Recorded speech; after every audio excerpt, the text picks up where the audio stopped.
আসসালামু আলাইকুম। Hello everyone, কেমন আছেন সবাই? আশা করি ভালো আছেন।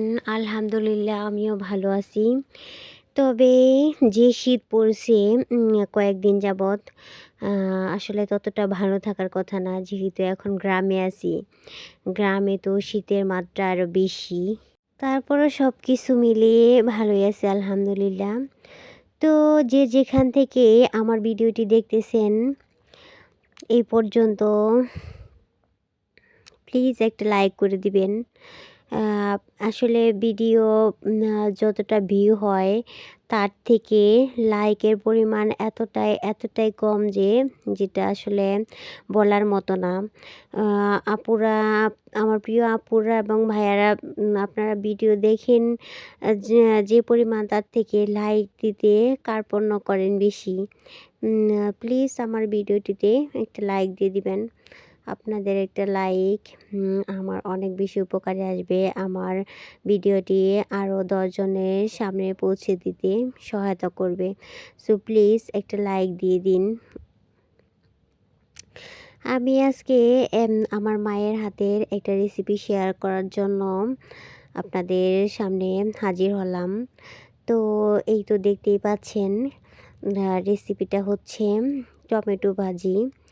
আসলে ছোটোবেলা থেকে এভাবে খেয়ে অভ্যস্ত। তো এটা আমার কাছে এত বেশি মজা লাগে যে যেটা বলে বোঝানো সম্ভব না। আ আর এই রেসিপিটা আপনারা আজকে দেখার পরে অবশ্যই বাসায় ট্রাই করে দেখবেন। আপনারাও এর ফ্যান হয়ে যাবেন। এতটাই মজার একটা রেসিপি। তো এই টমেটোগুলা প্রথমত কুচি করে নেওয়া হয়েছে। তারপর প্রথমেই গরম তেলে পেঁয়াজ কলি যেটা, এবং পেঁয়াজ কুচি এবং কাঁচামরিচ ভেজে নেওয়া হয়েছে, এবং এগুলা কিছুক্ষণ ভাজার পর সেখানে টমেটো দিয়ে দেওয়া হয়েছে। তারপর এই তো যে টমেটো নাড়াচাড়া করা হচ্ছে। তো টমেটোতে এই পুরো রেসিপিটাতে আসলে কোনো রকম পানি নেওয়া হয় নাই, কোনো রকম পানি দেওয়া হয় নাই। পানি ছাড়াই এটা করা হয়েছে।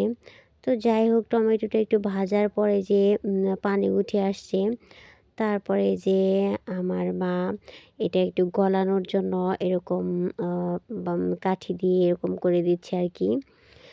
তো শেষ পর্যায়ে এখানে ধনেপাতা এড করা হয়েছে। কিছুক্ষণ রেখে সিদ্ধ করার পর হয়ে আসলে আর কি ধনেপাতাটা দিয়ে দিবেন। আ ধনেপাতাটা, এটা ধনেপাতা এবং পেঁয়াজ কলি ২ টা জিনিস এটার টেস্টটাকে আসলে আরও অনেক বেশি বাড়িয়ে দেয়।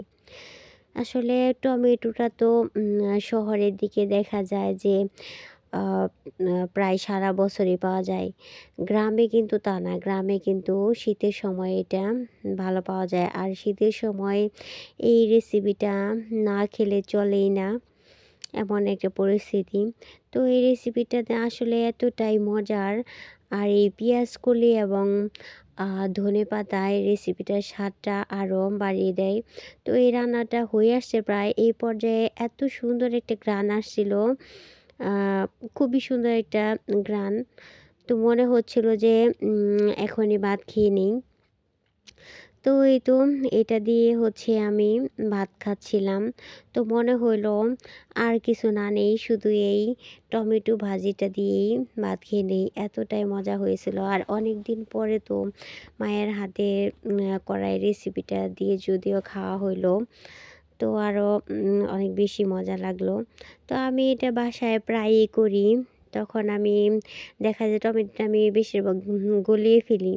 এই টমেটোটা বেশিরভাগ না গলিয়ে একটু আস্ত, ঠিক এইখানে যেরকমভাবে করা হয়েছে রেসিপিটা, এইভাবে রাখলে এটার স্বাদটা মনে হয় আরও বেশি পাওয়া যায়। তো আলহামদুলিল্লাহ এই টমেটো ভাজি দিয়েই অনেকটা ভাত তৃপ্তি করে খেলাম অনেক দিন পর মায়ের হাতের এই রেসিপিটা দিয়ে। খুবই ভালো লাগলো।